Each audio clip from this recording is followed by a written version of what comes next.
കൊടുക്കാതെ ആനുകൂല്യം നിയമപരമായി കൊടുക്കാതെ നിങ്ങൾക്ക് മുന്നോട്ട് പോകാൻ പറ്റില്ല മിസ്റ്റർ അബൂബക്കർ. ഇറക്കിയാണല്ലോ കുറെ ആദ്യം തൊഴിൽ എന്തെല്ലാം പരാമർശങ്ങൾ അതിനൊന്നും ഭയപ്പെടുന്നവരല്ല ഞങ്ങൾ മിസ്റ്റർ അബൂബക്കർ. സമരത്തെ തുടർന്ന് പൂട്ടിയ 10 ആശുപത്രികളുടെ പേര് പറയാമോ? നിങ്ങൾ എന്ത് മണ്ടത്തരമാണ് ഈ പറയുന്നത്? എവിടെയാ പൂട്ടിയത്? തുറന്നല്ലോ. സമരം കൊണ്ട് മാത്രല്ലേ പൂട്ടിയത്? സമരം കൊണ്ട് പൂട്ടിയില്ല. എവിടെയാ പൂട്ടിയത്? വളരെയധികം ഒരു 10 ആശുപത്രി പേര് പറയും. വേണ്ട, 5 ആശുപത്രി പേര് പറയും. 5 ആശുപത്രി പേര് പറയും. പൂട്ടിയില്ല. 5 ആശുപത്രിയുടെ പേര്. യാസ്മിൻ ഖാന്റെ ഇമെയിൽ അഡ്രസ് ഉണ്ട്. അല്ല ശ്രീ അബൂബക്കർ, താങ്കളുടെ വ്യക്തിപരമായിട്ട് നിങ്ങൾ അയച്ചോളൂ. 5 ആശുപത്രിയുടെ പേര് പറയും. പൂട്ടിയ കേരളത്തിലെ നേഴ്സിംഗ് സമരം മൂലം പൂട്ടിയ 5 ആശുപത്രിയുടെ പേര് പറയും. നേഴ്സിംഗ് സമരം മാത്രമാണെന്ന് ഞാൻ പറയില്ല, അതിന്റെ കൂടെ വേറെയും സാമ്പത്തിക ബാധ്യതകൾ കൊണ്ടാണ് പൂട്ടിയിരിക്കുന്നത്. സുഹൃത്തുക്കളെ, ഇന്നലെ വീണ്ടും വിവാദ ഹണി ട്രാപ്പ് മാധ്യമ പ്രവർത്തകൻ മാത്യു സാമുവൽ ചില ആരോപണങ്ങൾ വീണ്ടും ഉന്നയിച്ചുകൊണ്ട് അദ്ദേഹം വീഡിയോ ചെയ്തിട്ടുണ്ട്. ആ വീഡിയോ കണ്ടപ്പോൾ തന്നെ എനിക്ക് മനസ്സിലായി ഏറ്റവും വലിയ നുണയൻ ആണ് മാത്യു സാമുവൽ. അത് പറയാൻ കാരണം അദ്ദേഹം ഇന്നലെ ആ യൂട്യൂബിലൂടെ പറഞ്ഞ ചില കാര്യങ്ങൾ വസ്തുതാവിരുദ്ധവും തെറ്റിദ്ധാരണ ഉണ്ടാക്കുന്ന കാര്യമാണ്. അദ്ദേഹത്തോട് ഞാൻ വെല്ലുവിളിക്കുന്നു, ഈ ആരോപണം അദ്ദേഹം തെളിയിച്ചാൽ. അദ്ദേഹം പറഞ്ഞത് ഗ്രൗണ്ട് റിയാലിറ്റിയിൽ നിന്ന് മന്ത്രിമാരെ, MLA മാരെ, ഒരു സർക്കാരിനെ, അനവധി പട്ടാളക്കാരെയൊക്കെ ജീവിതം തുലച്ചൊരു ചങ്ങായിയാണെന്നാണ് അദ്ദേഹം പറഞ്ഞത്. അദ്ദേഹത്തോട് ഞാൻ പറയുന്നു, നട്ടലുള്ള ഒരു മാധ്യമപ്രവർത്തകൻ അദ്ദേഹം പറഞ്ഞ കാര്യങ്ങൾ തെളിയിക്കാൻ അദ്ദേഹത്തെ ഞാൻ വെല്ലുവിളിക്കുക. അദ്ദേഹം പറഞ്ഞു 2019 ഒരു ചാർജ് ഷീറ്റ് UN-ക്കെതിരെ ഉണ്ടായിരുന്നു. നിങ്ങൾക്ക് എല്ലാവർക്കും അറിയാം, സാമ്പത്തിക ക്രമക്കേട് ആരംഭിച്ചുകൊണ്ട് ഒരു ആരോപണം UN-ക്കുള്ളിൽ തന്നെ, അല്ലെങ്കിൽ UN പുറത്താക്കിയ ഒരു വ്യക്തി ഉയർത്തുകയും അതിനെ തുടർന്ന് വലിയ രീതിയിൽ ആദ്യം പ്രാഥമിക അന്വേഷണം നടന്നു, ക്ലീൻ ചീറ്റ് തന്നു, പിന്നീട് വീണ്ടും FIR ഇട്ട് അന്വേഷിച്ചു, ഞങ്ങളെ അറസ്റ്റ് ചെയ്തു. UN-യുടെ പ്രധാനപ്പെട്ട നേതാക്കന്മാരെല്ലാം അറസ്റ്റിലായിരുന്നു. അപ്പോൾ അവിടുന്ന് ഞങ്ങൾ അതിനെ മറികടന്ന് മുന്നോട്ട് പോയ ഒരു കാലഘട്ടമുണ്ട്. അതിനെക്കുറിച്ചാണ് അദ്ദേഹം ഈ പറഞ്ഞുകൊണ്ടിരിക്കുന്നത്. അപ്പോൾ അദ്ദേഹം അതിൽ പറയുന്ന ഏറ്റവും വലിയ നുണയൻ, അല്ലെങ്കിൽ അദ്ദേഹം ഒരു കള്ളനാണ് എന്നുള്ളത് നമുക്ക് ബോധ്യപ്പെടുത്തുന്ന ഒരു കാര്യം. അദ്ദേഹം പറഞ്ഞു, അദ്ദേഹം ക്രൈംബ്രാഞ്ച് ഉദ്യോഗസ്ഥരുമായി ബന്ധപ്പെട്ടപ്പോൾ അദ്ദേഹം കണ്ടെത്തിയൊരു കാര്യം, ചാർജ് ഷീറ്റ് റെഡിയാക്കി കൊണ്ടേയിരിക്കുന്നു. അദ്ദേഹം അറിഞ്ഞ കാര്യം കേട്ടോ, വലിയ സംഭവമായിട്ട് അദ്ദേഹം പറയുന്നൊരു കാര്യമാണ്. അതായത് ചാർജ് ഷീറ്റ് എഴുതിക്കൊണ്ടിരിക്കുകയാണെന്നാണ് പറഞ്ഞത്. മാത്രമല്ല, അത് ക്രൈംബ്രാഞ്ച് കേന്ദ്ര സർക്കാരിന് എഴുതിയത്രേ, എന്ത് വേൾഡ് വൈഡ് ആയിട്ടുള്ള ഒരു മണി ലോണ്ടറിങ് ഇതിൽ നടന്നിട്ടുണ്ട്. വിദേശത്തുനിന്ന് ഫണ്ട് വന്നിട്ടുണ്ട്, സ്വദേശത്ത് വന്നിട്ടുണ്ട്, അതുപോലെ ഔട്ട് ഓഫ് ദ കൺട്രി വന്നിട്ടുണ്ട്. അപ്പോൾ അദ്ദേഹം പറയുന്ന ഒരു ഭാഗം ഇന്റർനാഷണൽ മണി സൈഫറിങ് സംഭവിച്ചിരിക്കുന്നു എന്നുള്ളതാണ് അദ്ദേഹത്തോട് ED-യിലെ ഉദ്യോഗസ്ഥൻ, എൻഫോഴ്സ്മെന്റ് ഡിപ്പാർട്ട്മെന്റ് ഉദ്യോഗസ്ഥൻ പറഞ്ഞെന്നൊക്കെ പറഞ്ഞ് തള്ളിമറിക്കുകയാണ് അദ്ദേഹം. മിസ്റ്റർ മാത്യു സാമുവൽ, നിങ്ങൾ എന്തെങ്കിലും ജീവിതത്തിൽ സത്യം പറയാൻ വേണ്ടി ആ വായ തുറന്നിട്ടുണ്ടോ എന്നുള്ളതാണ് എനിക്കറിയേണ്ടത്. UN-ക്കെതിരെ 2019 ഉണ്ടാക്കിയ ഏറ്റവും വലിയ ആരോപണത്തെ നേരിട്ട വിഷയവുമായി ബന്ധപ്പെട്ട് ക്രൈംബ്രാഞ്ച് കുറ്റപത്രം സമർപ്പിച്ചു കഴിഞ്ഞതാണ്. അതിന് വിചാരണ ആദ്യ ചാർജ് ഷീറ്റ് കൊടുത്ത ഉടൻ തന്നെ അതിലെ വകുപ്പുകൾ IPC 420, താങ്കൾ പറഞ്ഞ സാമ്പത്തിക ക്രമക്കേടിന്റെ ഒരു വകുപ്പുണ്ടായിരുന്നത്, ഏകദേശം മറ്റു 6ഓളം വകുപ്പ് വേറെ ഉണ്ടായിരുന്നു, ഗൂഢാലോചന നടത്തി മറ്റു കാര്യങ്ങളൊക്കെ പറഞ്ഞിട്ട്. അപ്പൊ അതില് IPC 420 സാമ്പത്തിക ക്രമക്കേട് നടത്തി എന്നുള്ള വകുപ്പ് പ്രകാരമുള്ള ചാർജ് കോടതിയിൽ ആദ്യ ദിവസം തന്നെ സ്കോഷ് ചെയ്തു പോയതാണ്.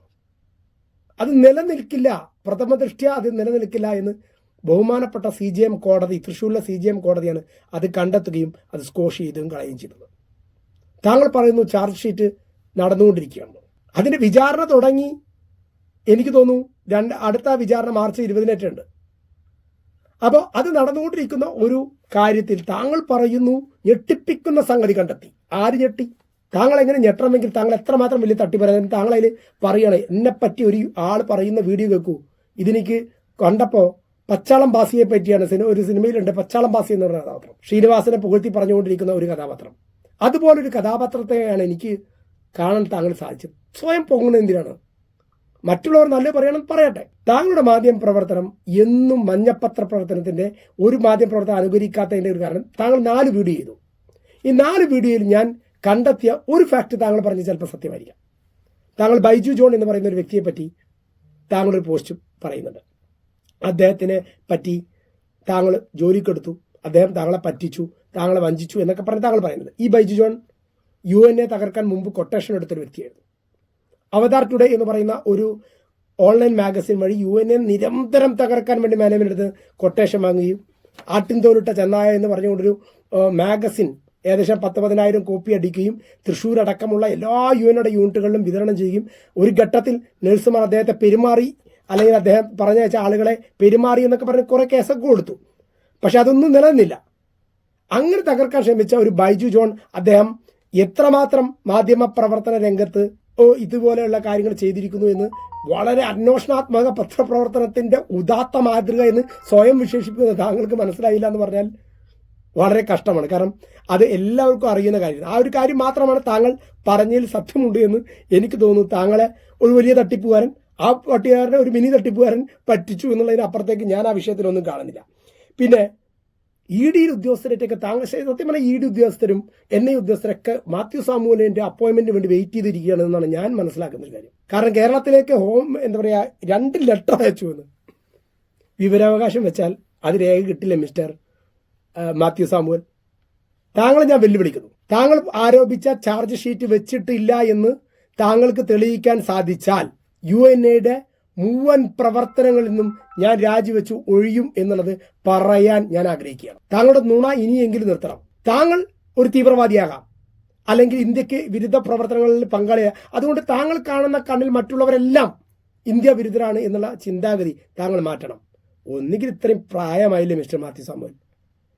ആയ കാലത്തെ ഒരുപാട് പേരുടെ ജീവൻ തൊലച്ച താങ്കൾക്ക് 2 കോടി രൂപ, അതിന് താങ്കൾ മറുപടി പറയുന്നില്ല. 2 കോടി രൂപ ഡിഫേമേഷന് താങ്കൾക്ക് ഡൽഹി ഹൈക്കോടതി ഉത്തരവിട്ടില്ല. താങ്കൾ ആ പണം കൊടുത്തോ? താങ്കൾ പറയുന്നു ഞാൻ 5 ലക്ഷം കൊടുക്കാം, ഇപ്പൊ 10 ലക്ഷം കൊടുക്കാം എന്നൊക്കെ വീഡിയോ പറയുന്നു. താങ്കൾ തോറ്റു തുന്നം പാടിയ ഇന്ത്യയിലെ ഏറ്റവും മികച്ച സൈനിക ഉദ്യോഗസ്ഥനായ MS അലുവാലിയ എന്ന് പറയുന്ന ആളുടെ ജീവിതം തകർത്ത താങ്കൾക്ക്, അദ്ദേഹം 20 വർഷത്തിലധികമായി ലീഗലി പോരാടി താങ്കളെ മുട്ടുകുത്തിച്ച് താങ്കൾ ഒരു ഫ്രോഡാണ് എന്ന് തെളിയിച്ച MS അലുവാലിയ എന്ന് പറയുന്ന ഇന്ത്യയിലെ അഭിമാനമായ സൈനിക ഉദ്യോഗസ്ഥൻ, അദ്ദേഹത്തിന് താങ്കൾ 2 കോടി രൂപ ഫൈൻ കൊടുത്തോ?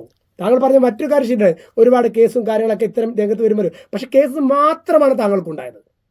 ഞാൻ പറഞ്ഞ പ്രധാനമന്ത്രിയുടെ ഓഫീസ് താങ്കൾക്കെതിരെ അന്വേഷിക്കുന്നത് എന്തുകൊണ്ടാണ്? ബിലിവേഴ്സ് ആശുപത്രി മാനേജ്മെന്റ് ബിലിവേഴ്സ് ഗ്രൂപ്പാണ് താങ്കൾക്കെതിരെ പ്രധാനമന്ത്രിക്ക് പരാതി കൊടുത്തത്. ആ പ്രധാനമന്ത്രിക്ക് പരാതി കൊടുത്തത് എന്തിനാണ്?